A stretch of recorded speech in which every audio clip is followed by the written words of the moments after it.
I want to explain how these motherfuckers on my right, I guess my left, are ruining your ability to deal with girls, deal with the ladies. And possibly, I don't watch enough shoujo to say with as much authority, but I'm pretty confident that it's the same.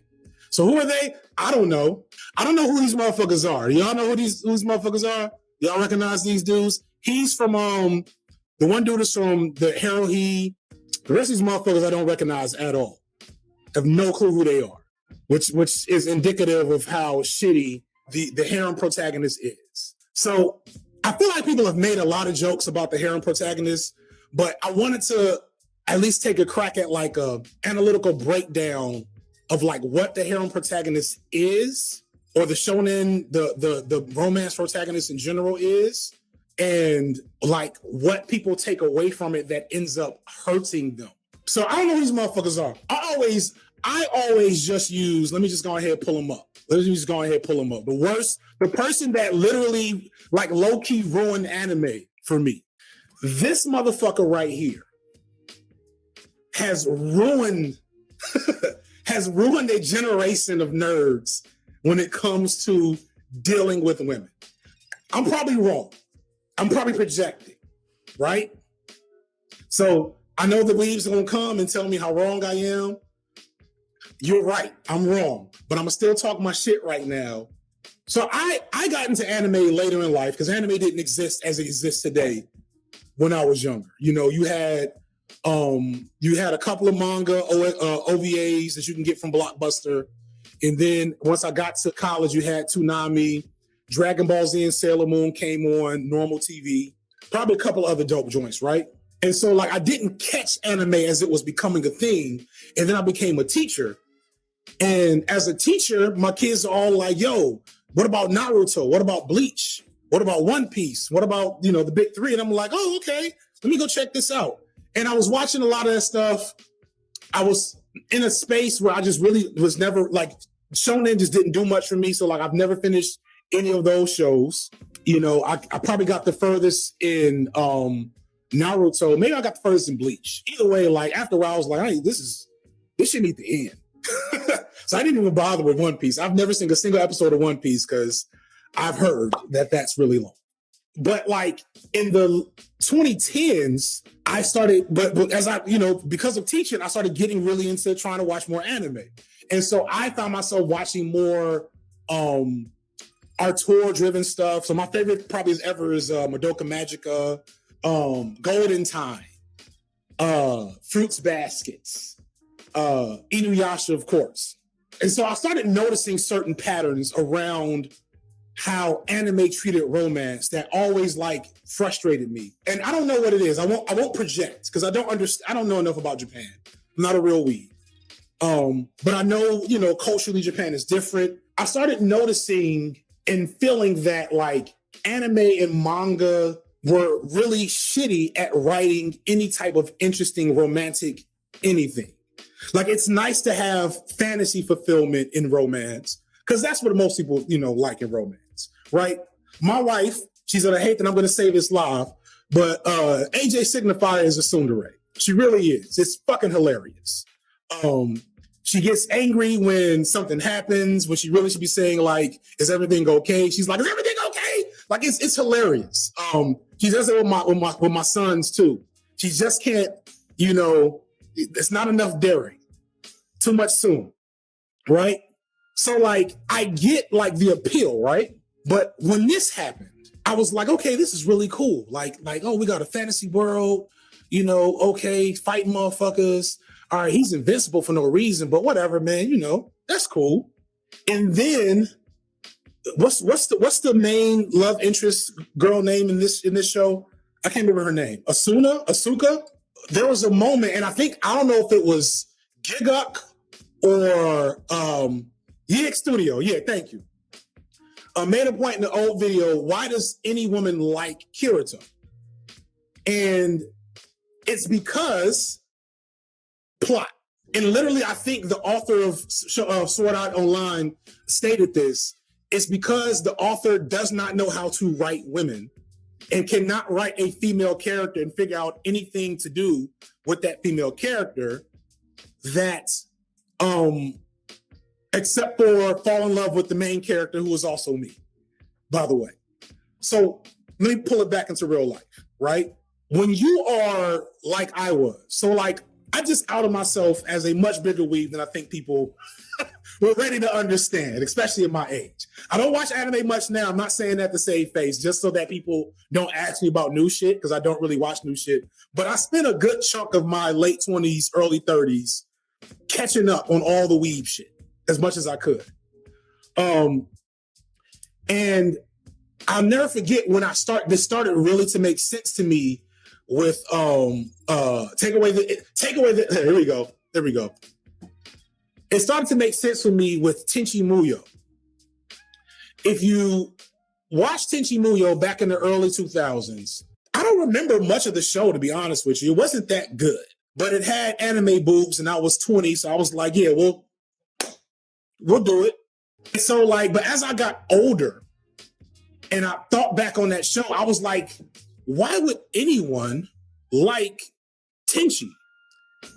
He is the most shitty, bland, uninteresting, non-main character ever. And I'm sorry, y'all. Take away the insults, pins. I'm not saying you can't like it. It's just facts. I like a lot of things that are bad. I still watch, I don't watch wrestling as much as I used to. Wrestling's bad. It's bad art, but I love it. You know what I'm saying? And so Tenchi Muyo, Kirito, and all the harem protagonist characters are all characters who are loved and valued and appreciated and desired and horned over for no reason. And so there we go. Tenchi is a nice boy. Is he? I don't remember teacher. That might be true. Is Kirito a nice guy? Is he?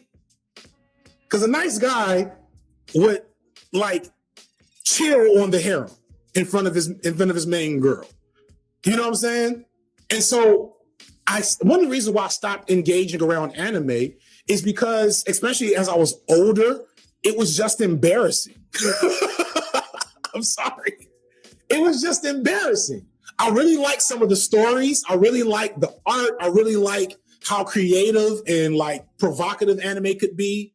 But like being within that community with so many insults and hikikomoris and people that are cool with a lolly stuff. And the fucking incest. Good. That might have been the straw that really broke the camel's back. The fucking incest. What was the show that like was full mask off with incest in the anime community? My sister can't be this cute. Some shit like that. And it was like, okay, why are y'all like, why are harems and lollies and umotos, whatever that term is for little sisters and all that, why is that stuff so appealing to this community? Like, why, what makes a person, what is appealing about the lolly shit and the little sister shit, right? You know, to some at this point, it's just to be, you know, on that Joker shit, just to be like on that edgelord, like, I can do this and you can't stop me. I'm weird. You can't do anything about it. Like whatever, right? That's some of it. It's claiming power in the only space that some of these people can. That's part of it.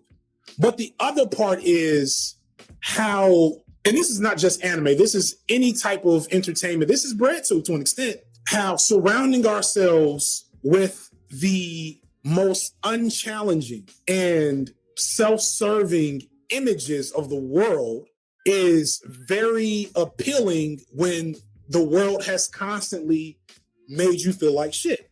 When the world has constantly shown you that it doesn't have your best interest in mind. Because, man, I know I'm not the only former soft boy who just dreamed. There's a movie, see if I can find it.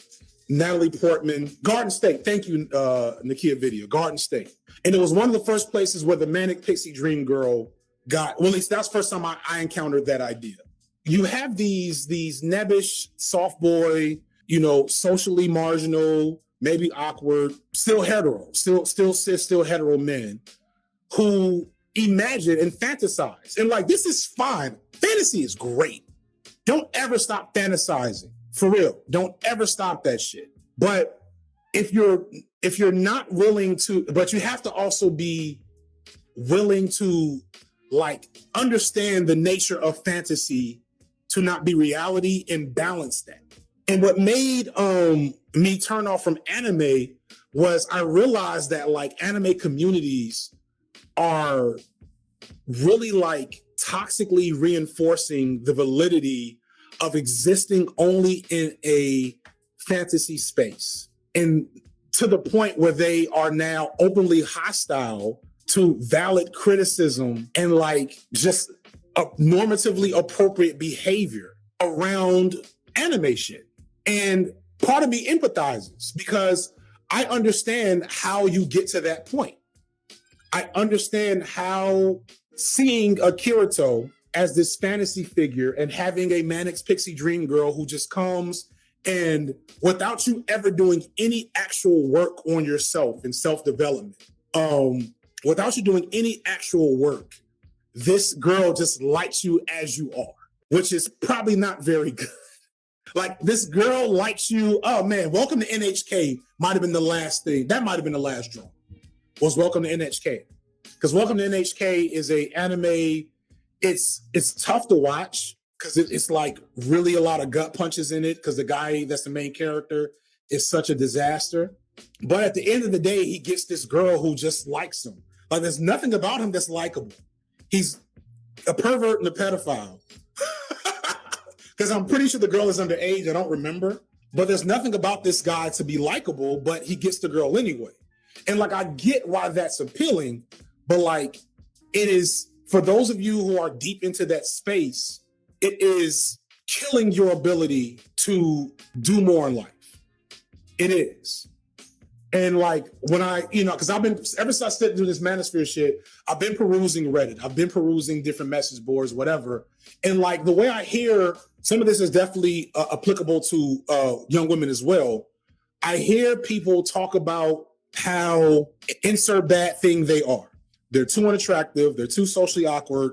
They're too neuroatypical. They're too all these things. And like, I won't speak about how those things are not real because they are. That will be very unfair from my perspective. And I'm not going to lie and say I know exactly a perfect way to get from point A to point B if you feel unattractive or you feel socially awkward or you do feel like, your ability to socialize is hampered by a condition that you can't control. Like all those things are valid, but the response isn't to terraform reality with anime titties. Oh, you know what I'm saying? That's not the move. That's not the move, because regardless of where you are on that spectrum of shitty, because you might be bottom tier, attractive, social, etc. You might be. That is true. But I guarantee you can get further than you think with effort and with effort. And it will not be the easy, you get out there and you master the thing and it's automatic. It's about like inch by inch crawling out of that space. Because first and foremost, like, do you all know how hard it was to be a nerd in the 90s? It's like I'm not Gen X. I'm technically a millennial. I'm a little too old to be little too young to be Gen X. Second millennial. But I say boomer takes because that's how I understand that to mean. Because if I say it's a millennial take, it won't make sense to people. But like, F in the chat if you were a nerd in the 90s, especially like the early to mid 90s. You know what I'm saying? Like, y'all don't understand. And like, I know, because I've read these comments on Reddit from people saying, when you say just do it, it sounds condescending. I understand that. I'm not saying just do it. I am acknowledging that it's going to be hard and you're going to fail multiple times on your way out of that space. But I'm telling you, in the 90s, so, I was in middle school in the mid 90s, high school in the late 90s. In the 90s, there was no online community. There was no Crunchyroll, fan subs, whatever the new pirating system is for getting anime. There was no Reddit. There was none of this stuff to calcify you in a space where you were completely safe from challenging yourself to seek and be the things that you say you want to be. There was none of that. I could talk shit with a handful of friends about nerdy stuff, especially in college when the nerds could finally collect together a little bit. But literally, I had to move. I had to get out in the world. I had to try the thing I wanted to do. And same thing for high school. High school still sucked for me because I didn't have, when I get on Twitter and I see whole ass Black nerd communities, I be so jealous. I be wanting to hate so bad. I be hating in my head. I bought a Vertis Joe t-shirt, but I'm not even gonna wear that shit just to hate. Because y'all don't know how it was. I never forget when I was teaching, I realized there was an anime club. And they wanted me to be over the anime club. And I low-key was like, I ain't about to help y'all nerds. This ain't right. Where was this in 98? You know what I'm saying? How dare y'all collect together and create community after I'm out the space? If you had an anime club in school where y'all could escape the assholes that made life shitty in between, and y'all could collect together and nurture and love on each other through your struggle, because I know that was difficult. I'm not saying it wasn't difficult at all. Hope that doesn't come across. I'm just saying, I was on the football team and the chess team. That shit was not right. I only played football because my brother played football and my cousins played football. I sucked at football, but I was okay at chess. But I couldn't beat motherfuckers at chess because I didn't go there enough because I was too busy trying to be on the football team. You get my point? So y'all had whole communities dedicated to just watching anime. Motherfuckers. Young niggas don't know how good y'all got it. And it goes back to something I was saying with Cavernacle a second ago. The thing that makes social media great but also dangerous is that, especially in America, I can't speak to it's different in different cultures and different countries, but in America, we're very individualistic. And once you hit puberty, one of the most endearing questions you have is, who am I? And how do I start to develop a concept of self? And years ago, without social media, you had to literally touch grass to figure that out a lot of times. You had to try a lot of new things, and everything you tried had an opportunity cost. So you couldn't try everything. You couldn't learn about a thing quickly. You know what I'm saying? I play Tekken a lot. I'm good at Tekken. I didn't know frame data until 3-4 years ago. For anybody that knows about fighting games, frame data is really important to know if you want to be really good at a fighting game. I didn't know what the fuck that was until a couple of years ago. I learned Tekken from fighting motherfuckers in the arcade, from having to pay money to play the game and not wanting to get off the game and ask my mother for more money. So I learned how to beat niggas in Tekken. You know what I'm saying? So I'm saying that to say the dangerous thing is that now you can learn Tekken off of, shout out to Frame Whisperer, shout out to Main Man Swede, shout out to Blasted Salami, shout out to K-Wiss. You know what I'm saying? You can learn Tekken from numerous YouTubers, Tekken Zaibatsu, rest in peace, and whatever the new Tekken place is, you can learn the whole game, learn all the frames without ever actually fighting other good players. So when it comes to this, relationship, love, red pill shit, a lot of people are basing their entire perspective on who they are and can be off of one or two negative traits and one or two negative experiences, and they have shut down ever since. And then they surround themselves, so they inculcate themselves with media and communities that reinforce that negative feedback loop. And after a while, it's like, how do you even exist in the normal world or in the world outside of that? I won't say normal world, but how do you exist in the world outside of that if you've been in this other space so long that you forgot that that world even functions in a certain way? And so there's a lot to say about like seeking therapy and having good support systems and how this is still very much a privileged take. I acknowledge all of that. So I'm not speaking to everybody, but you know who you are if you're seeing this. That, yo, there's opportunity that you can get, and you can get it without fucking, I guess the new guy is Andrew Tate or whatever.